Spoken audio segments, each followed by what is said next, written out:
की अभिव्यक्ति। 2009 शरद ऋतु के मौसम में किसी समय एक शुभ संध्या 2 साल शक्तिपात के माध्यम से सिद्ध महायोग में मेरी दीक्षा के पश्चात क्रिया अंत में मेरे शरीर में प्रकट होने लगी। मैं एक दिव्य नारी देवी की प्रतिमा के समक्ष भूमि पर एक ध्यान आसन पे पालथी मारकर बैठा हुआ था और मंत्र का जाप कर रहा था। मेरी आंखें बंद थी और मेरा ध्यान मेरे समक्ष रखी देवी की प्रतिमा पर केंद्रित था। मन स्थल में पाठकों से अनुरोध है कि मंत्र और संबंधित देवी का विवरण नहीं देने के लिए मुझे क्षमा करें। ये विवरण जानबूझकर नहीं लिखा गया है क्योंकि वे केवल मेरे मामले में एक विशेष उद्देश्य से लिए गए थे। इसके अतिरिक्त वे किसी तीसरे व्यक्ति को नहीं बताया जा सकता है। जैसे भी वे ना तो योग के किसी भी साधक के लिए या किसी भी सामान्य पाठक के किसी काम का नहीं है। ये मंत्र किसी के लिए काम नहीं करेगा जब तक आवश्यक दीक्षा के साथ एक गुरु के द्वारा ना दिया गया हो। अचानक मेरे अपने शरीर में किसी प्रकार की प्रबल यौन इच्छा उत्पन्न होने लगी क्योंकि मेरा ध्यान अत्यंत श्रद्धा और निराशा के साथ दिव्य महिला की प्रतिमा पर केंद्रित था। मैं एक संत्रास की अवस्था में प्रवेश करने लगा। शीघ्र ही यौन इच्छा का संपूर्णतः विकसित हो गई। इसे मानसिक रूप से नियंत्रण करने के लिए काफी प्रयास के बावजूद अब वास्तविक झटका एक अवर्णनीय और असहनीय आनंद की भावना मेरे गुदा और जनानों के बीच क्षेत्र में उत्पन्न होने लगी। इस बिंदु से मैंने मंत्र का जाप बंद कर दिया था। कहने का अर्थ है कि जैसे ही ये घटना प्रकट होने लगी, मंत्र का जप स्वतः ही थम गया। मैं बुरी तरह घबरा गया था।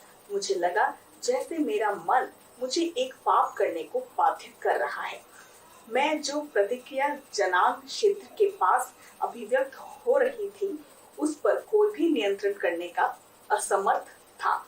मैं इस लहरों में उत्पन्न होने वाले सुख और आनंद को अनुभव रोकने में असमर्थ था। मैं कुछ और समय के लिए वहां बैठा रहा। कुछ और सुख और आनंद की अनुभूति कभी-कभी इतनी तीव्र हो जाती है कि वे अत्यंत असहनीय हो जाती है। इस अनुभव का सटीक वर्णन करना मेरे लिए कठिन है। जिस उत्तेजना की अनुभूति मुझे हो रही थी, वह यौन चरमोत्कर्ष के समान थी, लेकिन संपूर्णतः उस स्तर की भी नहीं। इस शारीरिक अनुभूति की परम आनंद से कोई तुलना नहीं की जा सकती है। हालांकि उत्तेजना यौन अंग से उत्पन्न नहीं हुई थी, फिर भी अंग में उत्थान अवश्य था, जिसके पश्चात 1 या 2 बूंद वीर्य स्खलन भी हुआ। उत्तेजना का केंद्र गुदा और जनानों के बीच में स्थित था। उत्पन्न आनंद निरंतर नहीं था। ये मध्यम से लंबे अवधि के लिए अचानक उठता था। यह सुख या आनंद का आवेग एक विशिष्ट बिंदु पर अनुभव किया गया। इस अनुभव की मुख्य बात यह थी कि ये शक्ति का आवेग अचानक रिहा होना और धीरे धीरे क्षीण होना असहनीय होता जा रहा था। कुछ क्षणों के पश्चात शक्ति का एक और आवेग जागृत हुआ। हर बार ये आनंद आसपास के क्षेत्रों में एक प्रतिकार लहर की तरह फैल रहा था। कम से कम वह अनुभव तो इस प्रकार से ही हो रहा था। 15 से 20 मिनट मुझे ठीक से स्मरण नहीं है। पश्चात प्रतिक्रियाएं क्षीण होने लगी और मैंने तुरंत अपना मोबाइल फोन उठाया और अपने गुरुजी को फोन किया। गुरुजी ने इस बात की पुष्टि करी कि क्रिया प्रकट होना आरंभ हो गई है और आगे बताया गया कि घबराने की आवश्यकता नहीं है। उन्होंने सलाह दी कि जिस समय प्रतिक्रिया अभिव्यक्ति की प्रक्रिया में हो, उन्हें मानसिक रूप से रोकने का कोई भी प्रयास ना करूं। सभी इंद्रिय प्रभावों से मन को शुद्ध करने की प्रक्रिया इस प्रकार से प्रारंभ होती है। स्वयं सर्वोच्च मौलिक ब्राह्मणीय शक्ति अपने निष्क्रिय अवस्था से जागृत होती है और विपरीत दिशा में जाकर एक व्यक्ति के मानस की योग्यता या विध्वंस प्रेरित करती है। यहाँ पाठकों से अनुरोध है कि वे संक्षेप में मेरे अध्याय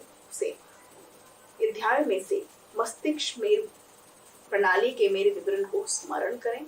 विभिन्न शक्ति केंद्रों के साथ मस्तिष्क मेरु प्रणाली की अदृश्य संरचना कुंडलिनी शक्ति से के पहले शक्ति केंद्र में सक्रिय होने के पश्चात पूरी तरह से सक्रिय हो जाती है। परिणाम स्वरूप इसका प्रभाव मन सहित शरीर के हर नुक्कड़ और कोने में अनुभव किया जाता है। योग ग्रंथों के अनुसार मानव शरीर मूल रूप से मन का ही प्रेक्षेपण है। या तो लोक ग्रंथों के अनुसार सूक्ष्म शरीर की नसें, जिन्हें नाड़ियां कहा जाता है, मन को प्रभावित करने के लिए शुद्ध की जाती हैं और मन को ही शरीर में नसों को प्रभावित करने के लिए शुद्ध किया जाता है। ये संपूर्ण प्रक्रिया एक साथ भी हो सकती है। ये सब मन की संरचना पर निर्भर करता है और मौलिक शक्ति इसे कैसे सुलझाना चाहती है, जिससे कि ये बात लाखों जन्मों में दर्ज सभी इंद्रिय प्रभावों से शुद्ध हो सके। मैं इस विषय को स्पष्ट करने के लिए लाखों शब्दों का उपयोग कर रहा हूँ।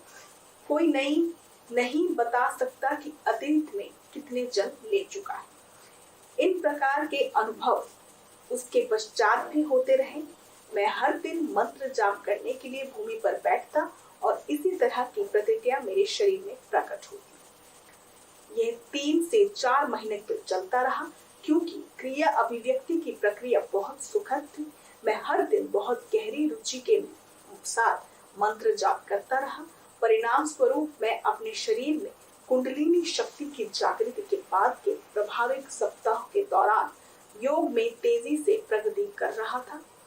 जनवरी 2010 में मैं हिमालय की तलहटी में वैष्णो देवी के नाम से प्रसिद्ध शक्ति केंद्र के पास एक स्थान पर रहने लगा था। वहां मैं हमेशा की तरह ध्यान साधना निरंतर करता रहा, लेकिन पाया कि क्रिया की एक भिन्न प्रकार की अभिव्यक्ति आरंभ हो गई थी। इस अनुभव का वर्णन करने से पूर्व मैं एक और मन को अचंभित करने वाला और तर्कहीन अनुभव से पाठकों को परिचय कराना चाहता हूँ, जो मेरे सिद्ध महायोग प्रणाली में दीक्षा से कई वर्षों पूर्व हुआ था। इस अनुभव के साथ साथ कई अन्य अनुभव भी हैं, जिसका मैं इस पुस्तक में बाद में वर्णन करूंगा। हालांकि इस योग प्रणाली में दीक्षित किए जाने से पूर्व ये अनुभव क्यों हुए, ये मैं समझा नहीं सकता।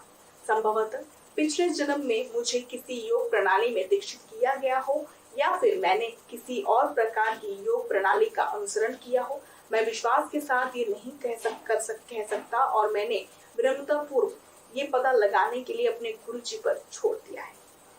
मुझे अपने पिछले जीवन के बारे में कुछ ज्ञात नहीं है, लेकिन मुझे लगता है कि जो मैंने अनुभव किया था वह संभवतः किसी पिछले जन्म से संबंधित था। मैं मन को अचंभित करने वाले इस अनुभव के लिए कोई भी अन्य तर्कसंगत व्याख्या सोच भी नहीं पा रहा हूँ। मेरी आयु लगभग 30 या 31 वर्ष की थी जब ये अद्भुत घटना मेरे जीवन में प्रकट होना आरंभ हुई। मैं अपने पेशे के कारण हिमालय पर्वत श्रृंखला के दूर दराज के जंगलों में रह रहा था। एक दिन मैं एक मननशील मनोदशा में बैठा हुआ था और मैंने अपनी आंखें बंद कर ली थी। मैंने अपने आप को एक काले रंग की मनस्थल में देखते हुए पाया। अचानक मैंने इस अंधेरे में किसी प्रकार की गति देखना आरंभ किया। ये दृश्य आकाश में धुएं जैसे बादलों की आवाजाही के समान था। शुरू में इस दृश्य को देखकर मैं डर गया था, फिर भी मैं वहां बैठा रहा और कुछ और समय के लिए उस दृश्य को देखता रहा, जब तक मेरी आंखों में दर्द नहीं होने लग गया। मैंने फिर इस तरह के परिणाम के साथ शाम को इस घटना के साथ प्रयोग किया। बाद में दिनों में मैंने एक ही प्रकृति की कई अन्य विभिन्न प्रकार के दृश्य अनुभव किए। धुएं से बादल कई आकृति और आकर में दिखाई दिए। आकाश में उड़ते हुए बादलों का ये दृश्य उसके पश्चात कई वर्षों तक मेरे जीवन में निरंतर दिखता रहा। हालांकि नए दृश्य भी प्रकट होने लगे थे। एक दिन मैं अपने बिस्तर पर लेटा हुआ था और बस नींद से जगा था। मेरी आंखें खुली थी और मैंने अपनी बाई ओर लेटा हुआ था। कमरे में पूरी तरह से अंधेरा था। अचानक मैंने अपनी दर्पण छवि का एक दृश्य देखा। छवि उसी मुद्रा में मेरे बिस्तर से कुछ गज की दूरी पर लेटी थी और मुझे देख रही थी। हालांकि वह छवि नग्न थी और थोड़ी विकृत प्रतीत हो रही थी। ये झलक बस कुछ पलों के लिए ही थी। मैं बहुत भयभीत हो गया। इस अनुभव के बाद मैं अपने कमरे में बत्ती जलाकर सोने लगा था। इसके पश्चात जो अगला प्रमुख दृश्य मैंने देखा वह एक स्त्री का मुखमंडल और 2 आंखें थी। ये दृश्य फिर कई वर्षों तक चला। हर बार मैं अपनी आंखें बंद करता और मनस्थल में झांकने का प्रयास करता तो ये स्त्री का मुखमंडल प्रकट हो जाता। मैं कभी भी इस मुखाकृति को पहचान नहीं सका और कभी कभी ये एक विकृत स्थिति में हुआ करता था। उपरोक्त 2 प्रारंभिक दृश्यों के अतिरिक्त मैंने अन्य प्रकार के कई दृश्य देखे जिनका मैं बाद में इस पुस्तक में विस्तृत वर्णन करूंगा। अब मैं क्रिया की अभिव्यक्ति का वर्णन जो मैं पहले करना चाहता था करूंगा। एक दिन मैं हमेशा की तरह पालती मारकर बैठा हुआ था और ध्यान में लीन था। मैंने अपने मन स्थल में एक अधोमुख त्रिकोणीय आकार की छवि देखना शुरू किया। ये गुलाबी रंग का प्रतीत हो रहा था। जब मेरे ध्यान इस पर केंद्रित हुआ, शीघ्र ही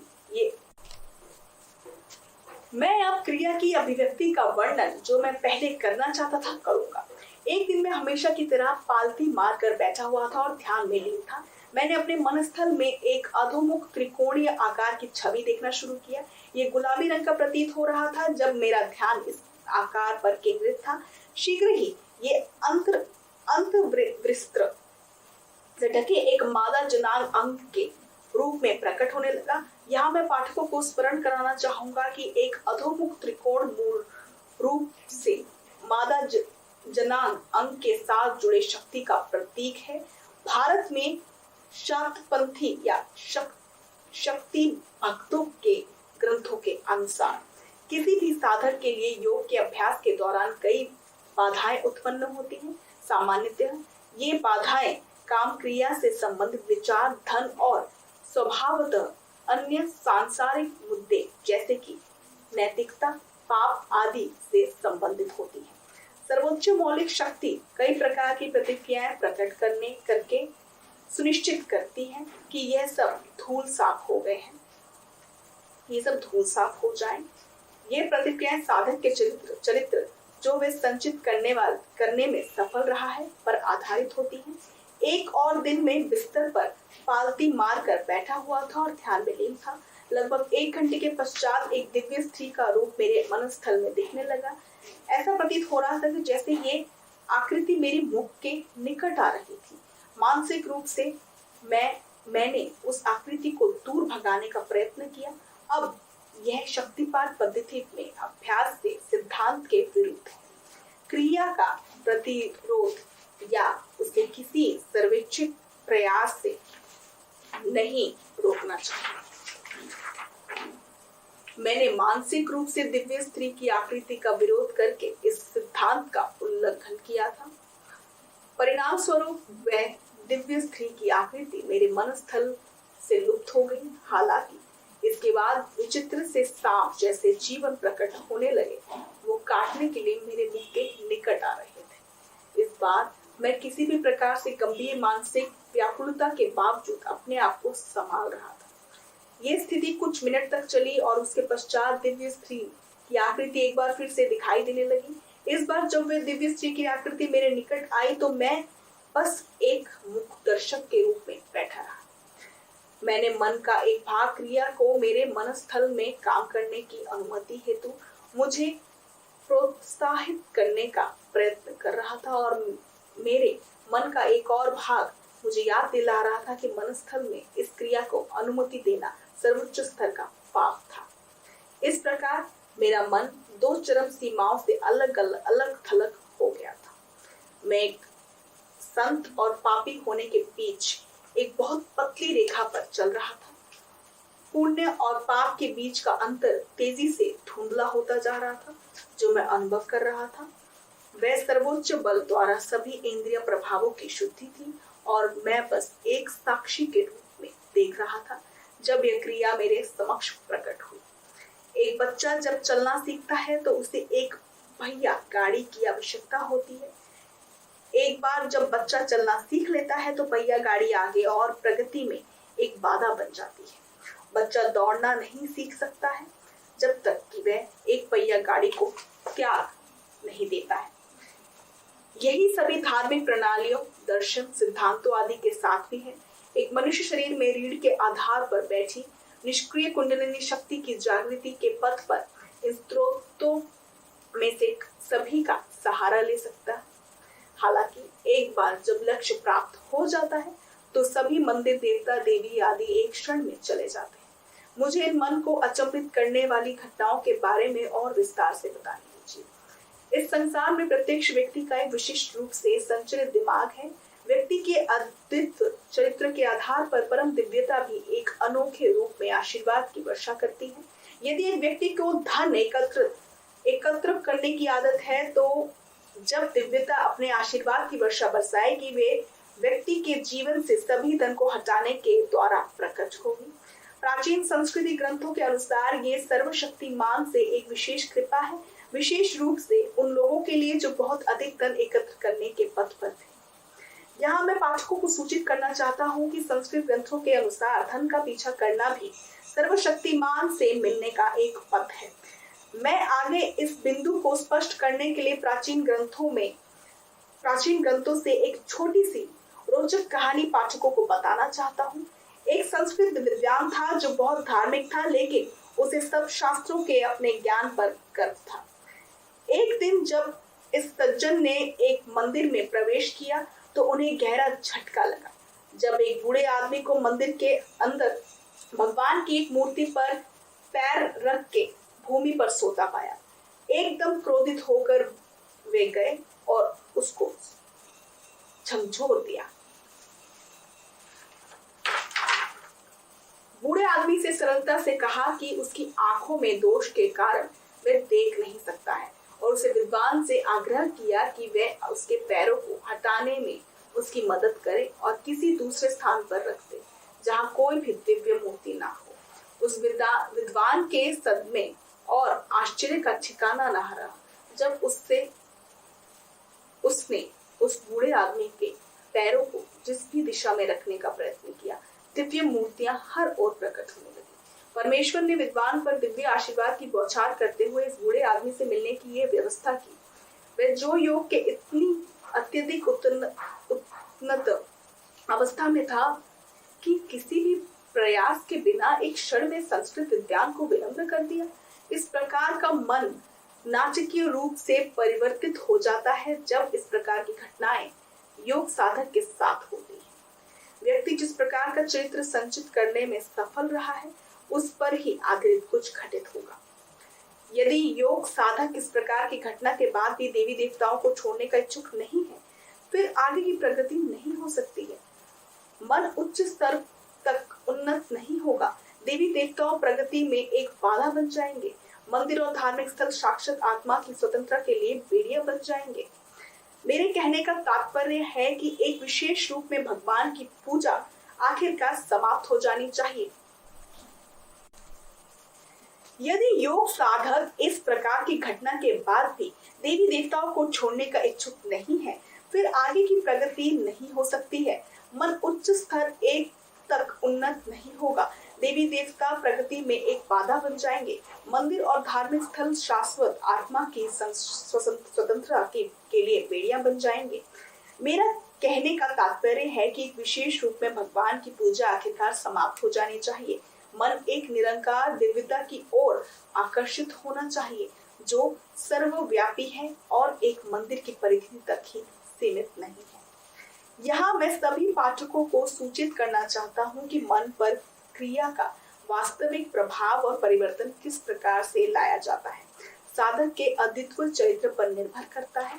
इसीलिए जानबूझकर क्रिया प्रक्रिया विस्तार से नहीं बताने के लिए पाठकों से क्षमा प्रार्थी। हालांकि इतना पर्याप्त है कि यदि पाठक ये समझ ले सकते हैं कि कुछ घटनाओं का इतना गहरा मानसिक या शारीरिक प्रभाव हो सकता है कि मन का परिवर्तन एक क्षण में होता है। इस प्रकार की प्रक्रिया या घटनाएं जिस प्रकार से के पहले अनुच्छेदों में वर्णित किया गया है, वर्जित किया गया है, सर्वज्ञ सर्वोच्च ब्राह्मणीय शक्ति द्वारा सुनिश्चित की जाती है, जिससे कि साधक की मनस्थितियों को नाटकीय रूप से परिवर्तित किया जा सके। मैंने बाद में अपने गुरुजी को क्रिया के बारे में विस्तार से बताया था। गुरुजी ने बस यह कहा था कि कुछ साधक तेजी से इस आत्मिक अवस्था तक उन्नति करते हैं, लेकिन सावधान रहना होगा कि इस उच्च मंत्र से पतन ना हो जाए। ध्यान में इस एक सत्र के साथ मेरे जीवन में संपूर्ण मोड़ ले लिया था। मैंने मान्यतः इस चरण के पश्चात कम से कम स्वेच्छा से मंदिरों में जाना बंद कर दिया। मेरे विचार, मेरे विश्वास, मेरी रूढ़ियां, मेरी परंपराएं सभी ध्यान के एक स्तर में बह गए थे। जो सिद्धांतों, रूढ़ी, दर्शन मैंने अपने दिमाग में एकत्र किए थे, सभी ध्यान के इस सत्र में नष्ट हो गए थे। मैंने कोई भी शास्त्र पढ़ने में रुचि खो दी थी और सामान्यतः शारीरिक और मानसिक धार्मिक कार्यों के निष्पादन से विमुख हो गया था। मैं कभी स्वप्न में भी नहीं सोच सकता था कि दिव्यता आत्मा बोध की प्रक्रिया में कई बार इतना क्रूर हो सकती है। सर्वज्ञ सर्वोच्च लौकिक शक्ति को मेरा प्रणाम, क्योंकि यही सबसे अच्छा जानती है कि कैसे एक चुटकी में मन में जमी गंदगी को दूर करना है। परम पूज्य गुरु जी को मेरा प्रणाम, जिनकी प्रवृत्ति ही है मन से अंधकार दूर करना, जिससे कि प्रत्येक मनुष्य के हृदय की गहराई में अंत स्थापित आत्मा का अनंत प्रकाश चमक सके। मेरा जीवन इस अनुभव के पश्चात कभी पूर्व की भांति नहीं रहा।